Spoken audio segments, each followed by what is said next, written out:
ആരാധിക്കുവാനും പ്രാർത്ഥിക്കുവാനും സ്തുതിക്കുവാനും കഴിയുന്നത്. ഹല്ലേലൂയ. ആമേൻ. അവിടെ വ്യക്തമായിട്ട് പറയുന്നു, പ്രാകാരം അളക്കാതെ വിട്ടേക്ക്. പുറം അവൻ പ്രാകാരം അളക്കരുത്. അത് ആർക്കുള്ളതാണ്? ജാതികളെ ഇനി വേണ്ട.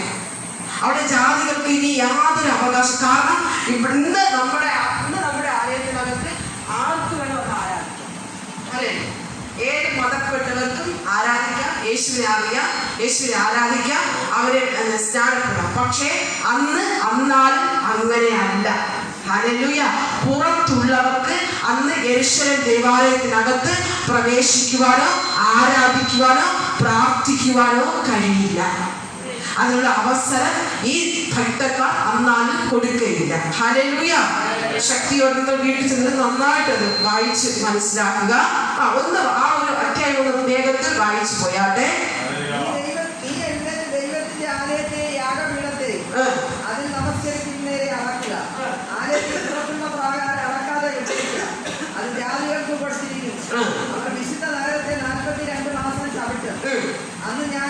അത് വിശുദ്ധ നഗരത്തിൽ 42 മാസം 3.5 വർഷക്കാലം അവർ ചവിട്ടും. 3.5 വർഷം മാത്രമേ അതിനകത്ത് പിന്നെ ചവിട്ടുവാനും ആരാധിക്കുവാനുള്ള അവസരമുള്ളൂ. 3.5 വർഷം കഴിയുമ്പോൾ അവിടെ എന്ത് സംഭവിക്കുന്നു? ന്യായവിധി വരുന്നു. വായിച്ചാട്ടെ. ആ 2 സാക്ഷികൾക്ക് വരം നൽകും. ആ 2 സാക്ഷികൾ ആരാണ്? ഹല്ലേലൂയ. ഏലിയാവും മോശയും. അല്ലെങ്കിൽ അവർക്ക് അധികാരം കൊടുക്കും. കാരണം അവസാന സുവിശേഷകർ ഭൂമിയിൽ സ്വർഗത്തിൽ നിന്ന് വരികയാണ്. ഹല്ലേലൂയ. അവസാന സുവിശേഷകർ അന്ന് യെരൂശലേം ദേവാലയത്തിന്റെ മുമ്പിൽ, യെരൂശലേം ദേവാലയത്തിൽ പ്രകാരം അന്ന് ഏലിയാവും മോശയും ആ അവസാന സുവിശേഷകർ. അന്ന് നമ്മുടെ ദൂതൻ പറഞ്ഞതുപോലെ ഇനിയൊരു കാലം ഉണ്ടാകുകയില്ല, അവസാന സുവിശേഷകർ വരികയാണ്. വായിച്ചാട്ടെ.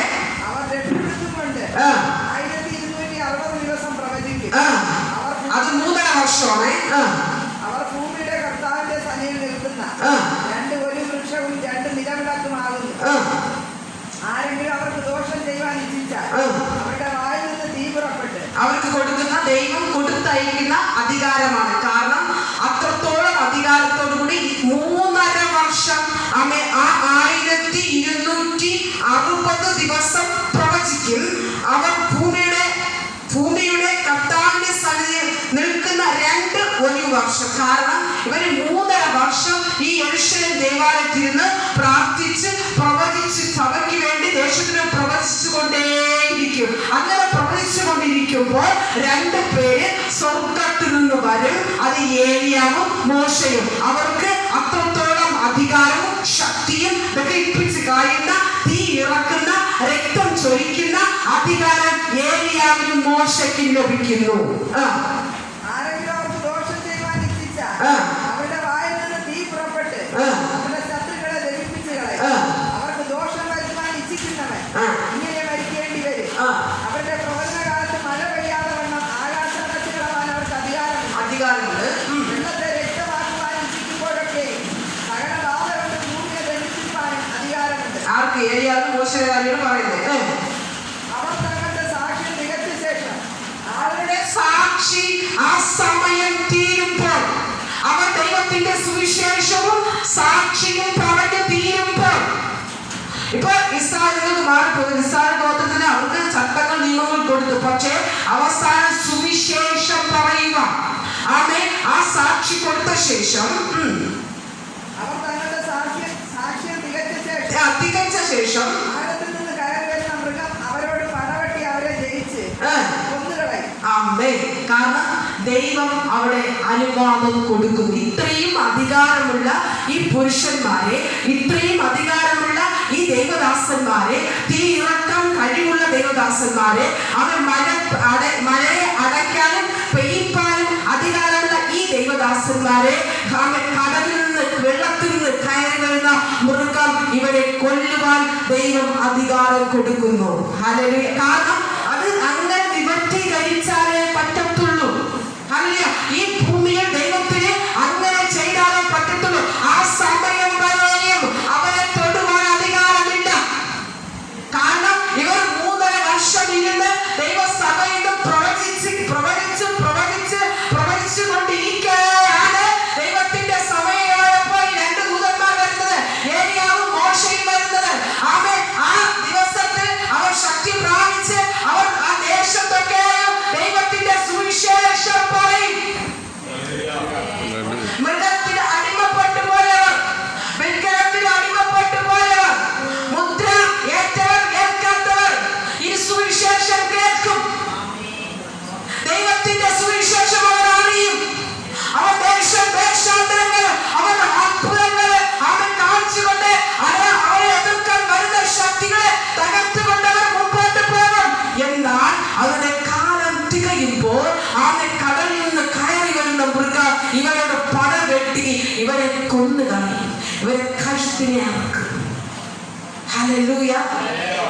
സഹോദരന്മാരെ, അവരുടെ കർത്താവ് ക്രൂശിക്കപ്പെട്ടത് ആത്മീയമായി സോദോമെന്നും മിസ്രയീമെന്നും പേരുള്ളതുമായ മഹാനഗരത്തിന്റെ വീതിയിൽ അവരുടെ ശവം കിടക്കും. സകല വംശക്കാരും ഗോത്രക്കാരും ഭാഷക്കാരും ജാതിക്കാരും അവരുടെ ശവം 3.5 ദിവസം കാണും. ഈ 3.5 ദിവസം, അതായത് 3 ദിവസം ഇവരുടെ ശവം, ഏലിയാവിന്റെ മോശയുടെ ശവം ഈ ഭൂമിയിൽ കിടക്കും. ആരും അതിനെ തൊടത്തില്ല. ആരും, എല്ലാവരും നോക്കി നടക്കും. കാരണം അവസാന സുവിശേഷം നടക്കുകയാണ്. അവസാന സുവിശേഷകർ യുദ്ധം ചെയ്ത് മരിച്ചു കിടക്കുകയാണ്. എല്ലാവരും പറയും അവൻ പിശാച് ജയിച്ചു, പിശാച് ജയിച്ചു എന്ന് പറയുമ്പോഴും അവന്റെ ഹൃദയത്തിൽ അവനറിയാം അവൻ തോറ്റുകൊണ്ടിരിക്കുകയാണ്. ഹല്ലേലൂയ. 3 ദിവസം അവർ ഭൂമിയിൽ കിടക്കും. അപ്പോൾ അവർ സമ്മാനങ്ങൾ കൈമാറും. ജാതികൾ, രാജാക്കന്മാർ, മൃഗങ്ങൾ, ശക്തികൾ, അധികാരങ്ങൾ, ഇവർ ഉച്ചത്തിൽ സന്തോഷിക്കും. ഇവർ ഇനി സുവിശേഷം ഇല്ല എന്ന് പറഞ്ഞ്, ഇനി ഒരു സുവിശേഷം പറയാൻ ആരില്ല എന്ന് പറഞ്ഞ് അവർ സമ്മാനങ്ങൾ കൈമാറി അവർ സന്തോഷിക്കും. അപ്പോൾ ഇതാ സ്വർഗത്തിൽ ഒരു ശബ്ദം കേൾക്കുന്നു, ഇവിടെ കയറി വരിക. ഈ 3 ദിവസമായി മരിച്ചു കിടക്കുന്ന ഈ ഏലിയാവും മോശയും സ്വർഗത്തിൽ ഈ ശബ്ദം കേൾക്കുമ്പോൾ അവർ സ്വർഗത്തിലേക്ക് ഉയർത്തെഴുന്നേൽക്കും. ആദ്യം ഉയർത്തെഴുന്നേറ്റപ്പോഴേ ബാക്കിയുള്ള ജനങ്ങളെല്ലാം അടുത്ത് ഏലിയാവും മോശ, ഈ മരിച്ചു കിടക്കുന്ന ഏലിയാവും മോശ സ്വർഗത്തിലേക്ക് പോകുമ്പോ ഈ സമ്മാനങ്ങൾ കൈമാറിയതും ഇനി സുവിശേഷം ഇല്ല എന്ന് പറയുന്നവരും ഇനി ഒരു കാലമില്ല, പിന്നെ അവർ ന്യായവിധി കടന്നു വരാൻ പോവുകയാണ്. ഹല്ലേലൂയ. ശക്തിയോടെ നമുക്ക് മടങ്ങി വരാം. 7-1 അധ്യായം 1 മുതൽ വായിച്ച് നടത്താം. അതിനുശേഷം ഭൂമിയിലും കടലിന്മേലും യാതൊരു വൃക്ഷത്തിന്മേലും കാറ്റ് ഊതാതിരിക്കേണ്ടതിന് 4 ദൂതന്മാർ ഭൂമിയിലെ 4 കാറ്റും പിടിച്ചുകൊണ്ട് ഭൂമിയുടെ 4 കോണിൽ നിൽക്കുന്നത് കണ്ടു. മറ്റൊരു ദൂതൻ ജീവനുള്ള ദൈവത്തിന്റെ മുദ്രയുമായി കിഴക്കുന്ന് കയറുന്നത് കണ്ടു. ആ ദൂതനാണ് നമ്മൾ 10-ാം അധ്യായത്തിൽ വ്യക്തമായിട്ട് പഠിച്ചത്. നിങ്ങൾ നന്നായിട്ട് വായിക്കുക. അവൻ ഭൂമിക്കും സമുദ്രത്തിനും കേടുവരുത്തുവാൻ അധികാരം ലഭിച്ച 4 ദൂതന്മാരോട്, നമ്മുടെ ദൈവത്തിന്റെ ദാസന്മാരുടെ നെറ്റിയിൽ ഞങ്ങൾ മുദ്രയിട്ട് കഴിവോളം ഭൂമിക്കും സമുദ്രത്തിനും വൃക്ഷങ്ങൾക്കും കേടുവരുത്തരുതെന്ന് ഉറക്കെ വിളിച്ചു പറഞ്ഞു. മുദ്രയേറ്റവരുടെ എണ്ണവും ഞാൻ കേട്ടു. ഇസ്രായേൽ മക്കളുടെ സകല ഗോത്രത്തിലും നിന്ന് മുദ്രയേറ്റവർ 144,000 പേർ. ഹല്ലേലൂയ. എനിക്ക് തോന്നുന്നു ദൂതൻ കൈമാറിയ പുസ്തകത്തിൽ വ്യക്തമായി അതിനകത്ത് കാണുന്ന യേശുവിന്റെ ദേവാലയം പണിയാനുള്ള സകലതും അധികാരവും അതിനകത്തുണ്ട്. ഹല്ലേലൂയ.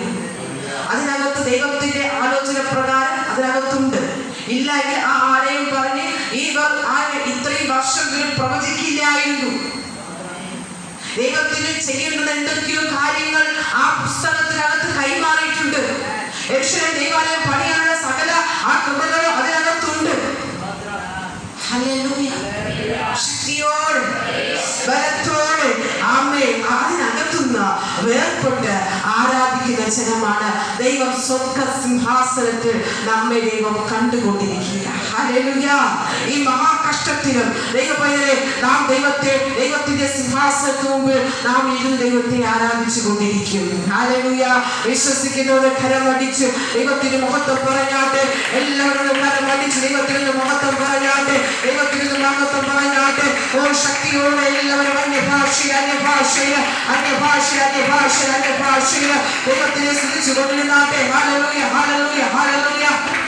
ശക്തിയോടെ അന്യഭാഷ പറയുമ്പോൾ പ്രതികൂലങ്ങളുടെ വിശ്വാസത്തെ തെറ്റിക്കുന്ന രീതിയിൽ എന്റെ ആത്മീകത്വത്തെ നശിപ്പിച്ച അന്ധകാര ശക്തികളെ ഇന്ന് പരിശുദ്ധാത്മാവ് തകർത്തുകൊണ്ടിരിക്കുക. പരിശുദ്ധാത്മാവ് എന്റെ ആത്മീകത്വത്തിലെ തകർത്ത അന്ധകാര പിശാചിനെ അവർ തകർത്തുകൊണ്ടിരിക്കുന്ന സമയമാണ്. ദൈവത്തിൽ നിന്ന് പിന്മാറുന്നതിന് വേണ്ടി ദൈവത്തിന്റെ വിശ്വാസത്തെ ധരിച്ചു കഴിയുന്ന രീതിയിൽ എന്റെ കുടുംബത്തെ നശിപ്പിക്കുന്ന രീതിയിൽ എന്റെ മഹാമുദ്രത്തിലേക്ക് കൊണ്ടുപോകുന്നതിന് വേണ്ടി എന്റെ ആത്മാവിനെ ബന്ധിപ്പിക്കുന്നതിന് വേണ്ടി എന്റെ വിശ്വാസത്തെ ധരിച്ചു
തുറക്കപ്പെട്ട കിഴക്കേ വാതിലിലൂടെ, തുറക്കപ്പെട്ട കിഴക്കേ വാതിലിലൂടെ സകല വിശുദ്ധ ദൂത സംഘ പരിവാരത്തോടെ വാനിൽ വാനിൽ വരുന്നു വാഴ്ത്തുവിൻ, വാനിൽ വാനിൽ വരുന്നു വാഴ്ത്തുവിൻ. തുറക്കപ്പെട്ട കിഴക്കേ വാതിലിലൂടെ, തുറക്കപ്പെട്ട കിഴക്കേ വാതിലിലൂടെ സകല വിശുദ്ധ ദൂത സംഘ പരിവാരത്തോടെ വാനിൽ വാനിൽ വരുന്നു വാഴ്ത്തുവിൻ, വാനിൽ വാനിൽ വരുന്നു വാഴ്ത്തുവിൻ.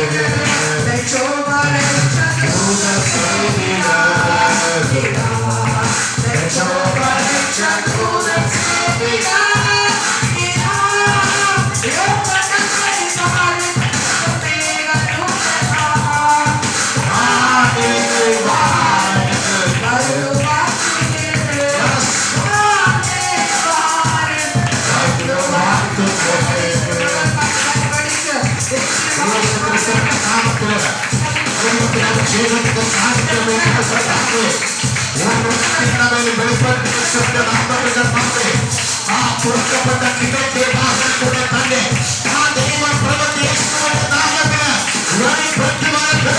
ദൈവമക്കൾ യേശുവിന്റെ നാമത്തിന് അത് പുറത്തപ്പെട്ട ആ കിഴക്കേ വാതിൽക്കൂടെ യേശുവിന്റെ നാമത്തിന് അനുഗ്രഹത്തെ കടന്നുവരട്ടെ. ഒരുമിച്ച് കരമടിച്ച് കർത്താവിനെ സ്തുതിക്കാം. ഇന്ന് പകൽക്കാലം സാധിക്കാം. എല്ലാവരും കരങ്ങളെ തട്ടി പ്രാപിച്ചെടുത്താണ്ട് ആ ദൈവത്തിന്റെ മഹാസാന്നിധ്യം കഷ്ടപ്പെട്ട് പോയ ചില ആത്മീയ മക്കള് കഷ്ടപ്പെട്ട് പോയ ചില ആത്മീയ മക്കളെ പ്രാപിച്ചെടുക്ക. ഇന്ന് പകൽ സമയം എന്തൊക്കെ മക്കളെ പറയപ്പെടുമ്പോ ഇന്ന് അവരെ ഏറ്റെടുക്കണം. നിന്റെ ആത്മീയം എവിടെയാണ് നഷ്ടപ്പെട്ടു പോയത്? ഈ ആത്മീയത്തിൽ പറഞ്ഞു വരിക. യേശുക്രിസ്തുവിന്റെ നാമത്തിൽ ആത്മീയത്തിൽ നീ എവിടെയാണ് നഷ്ടപ്പെട്ടു പോയത്? നിന്റെ ആത്മീയത്തിൽ നീ എവിടെയാണ് വീണ് പോയത്? നീ സ്നാനപ്പെട്ട വ്യക്തിയാണോ? നീ മുഖ്യസ്നാനം എടുത്ത വ്യക്തിയാണോ? യേശുവിന്റെ നാമത്തിൽ നീ എവിടെ വീണ് പോയത്? ഓ ശാഖാരാജാമാരെ റെക്കസ്താക്കറേക്കെ ബാധന റെഫ്യമാരാ സെഫെക്കെ ബാരേതര റെഫ്രാജാ സെഫോ റെയാസെബക്കെ റെബാദന സുലബന. നിന്റെ കുടുംബത്തിൽ എന്തെങ്കിലും സ്നാനപ്പെട്ട വ്യക്തിയാണോ? നീ ആത്മീയപരമായിട്ട് ആ ദൈവസന്നിധിയിൽ നിൽക്കുന്ന വ്യക്തിയാണോ? യേശുക്രിസ്തുവിന്റെ നാമത്തിൽ നിനക്ക് പിഴവ് പറ്റിയത് എന്താണ്? നീ പിന്മാറി പോയത്? ഇന്ന് പകൽക്കാലം യേശുവിന്റെ സന്നിധിയിലേക്ക് വിട്ടേച്ച് മടങ്ങി വരിക.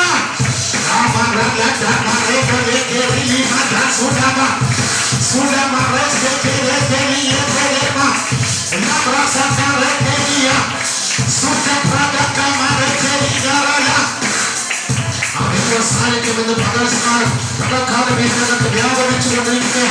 യേശുക്രിസ്തുവിന്റെ അധികാരമുള്ള നാമത്തിൽ എല്ലാവരും ഒരുമിച്ച് കരമടിച്ച് കർത്താവേ, അവൻ എനിക്ക് എവിടെയാണോ എനിക്ക് പിഴവ് വന്നത്, എന്റെ ആത്മീയത്തിനകത്ത് എന്റെ കുടുംബത്തിനകത്ത് എവിടെയാണോ പിഴവ് വന്നത്, ദൈവമേ ഒരിക്കൽ കൂടി കർത്താവേ ആത്മീയ ജീവിതത്തിലേക്ക് നടത്തിക്കൊണ്ട് വരണമേ.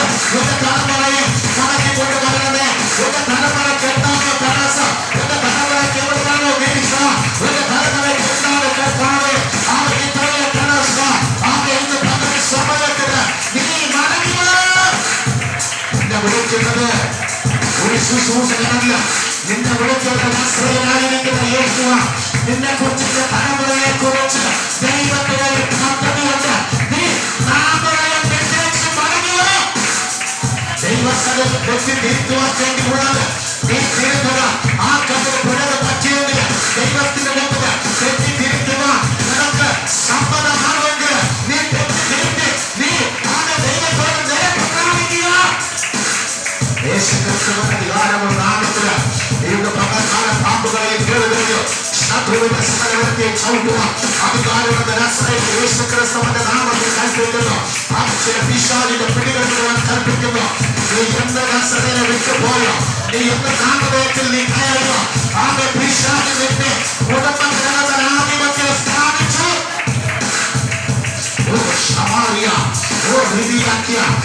Shatahara, Rescorala, Reti Mara, Suda Pradesh, Rina Karaka, Madre, യേശുക്രിസ്തുവിന്റെ നാമത്തിൽ കർത്താവേ ഇപ്പോൾ ദൈവസാന്നിധ്യം കടന്നിട്ട് എല്ലാവർക്കും ഒരു നിമിഷം എണീറ്റ് നിന്ന് കർത്താവിനെ സ്തുതിച്ച് എല്ലാവർക്കും എണീറ്റ് നിന്ന് എന്റെ കർത്താവിനെ മഹത്വപ്പെടുത്ത യേശുക്രിസ്തുവിന്റെ അധികാരമുള്ള നാമത്തിൽ എല്ലാവരും ഒരു നിമിഷം ഒരുമിച്ച് അവരെ യേശുക്രിസ്തുവിന്റെ നാമത്തിൽ കരങ്ങളടിച്ച് കൂടുതൽ ശക്തിയോടെ യേശുക്രിസ്തുവിന്റെ നാമത്തിൽ പിതാവേ ഇപ്പോൾ ദൈവശക്തിയോടെ വ്യാപരിക്കപ്പെടട്ടെ അഭിഷേകത്തിന്റെ സാന്നിധ്യം ഈ കർത്താവേ നിന്റെ മക്കളുടെ ശക്തിയോടുകൂടി വ്യാപരിക്കപ്പെടട്ടെ കർത്താവേ യേശുവിന്റെ നാമത്തിൽ